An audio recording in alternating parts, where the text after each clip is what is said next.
Hello all, welcome to my channel. Today we'll see one of the most interesting topic in Excel, which is calculation of date of retirement. Now each one of us will be very excited to find out our date of retirement, right? So that's what we are going to look at. Before we could start off with, do not forget to subscribe to my channel for more updates. Now I'm going to calculate the date of retirement in D column. Before that, make sure that the formatting is set to date format. If in case you place your cursor in D2 cell, you can see here it is there as general, which means if you calculate date of retirement, you will not get the date, you will get a serial number. Now, how do you change to date? Place your cursor in C2 or C3 in any one of the cells in C column. Just select this format painter and then click on here date of retirement column. Now you can see that the format has been changed to date. You don't have to change it for all the cells in D column. As and when we calculate, it will get updated automatically. Now in order to calculate date of retirement, we are making use of EDATE function. So start off with EDATE function and then open brackets. This is the starting date. This is the date of birth, comma. Here you can see it is asking for month. I'll give it as 60. Why 60? Because the age of retirement is 60 multiplied by 12. Because it is asking in terms of month. Close the bracket and then press enter. So place your cursor over here. Once you bring down, you can see that the shape of the cursor has been changed to small plus sign. Just double click. Once you double click, perfect. The date of retirement has been calculated. But this step doesn't end here because there is a rule in calculation of date of retirement. I have it in my sheet 2. I'll go to sheet 2. This is the rule. So it states that whose date of birth is first of a month, that is, if in case you're born on 1st of Jan or 1st of Feb or 1st of March, will retire from service on the last day of preceding month. So there are two terms, preceding and succeeding.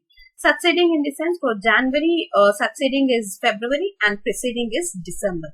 So, if in case your date of birth is 1st of January 1990, you are going to retire on 31st of December 1988. That is what this rule says.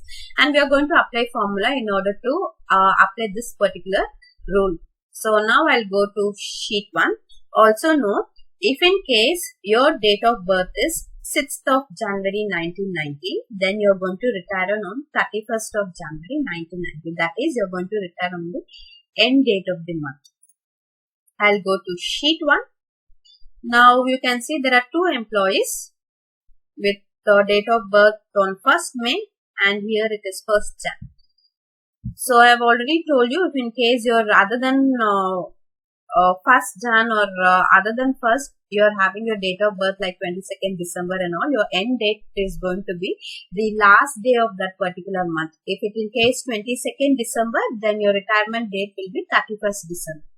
So, in order to apply that, I am going to make changes to the current formula itself. Just double click, you will get this particular formula.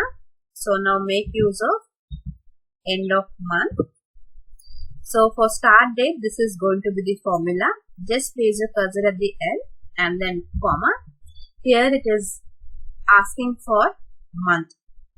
Kindly note, I'll give it as 0. 0 in the sense it will take it as current month. If I give 1, it will give you the end date of the succeeding month. If in case I give it as -1, it will give the end date of the preceding month. Okay, now I wanted the end date of the current month, so give it as 0, close the bracket and then press enter. Once you press enter, you can see the date of retirement has been updated. So to get updated for all the employees, just place the cursor at the end and then double click.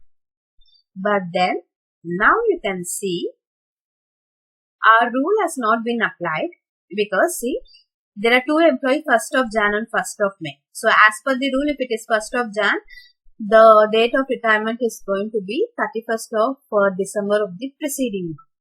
So, in order to update that, we are going to again make change for the current formula, whatever we have applied. So, we have EDATE function, right? After that we have C2.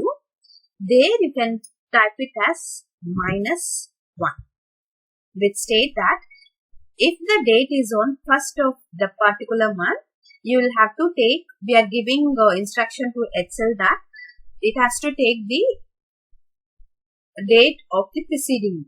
Now just press enter. Again place your cursor over here and just double click. So now you can see there are 2 employees as I mentioned earlier, 1st of May, and the preceding month for May is April. It has been updated as 30th of April, and here 1st of Jan, the preceding month is 31st of December. So hope this video has been helpful. Kindly like and share.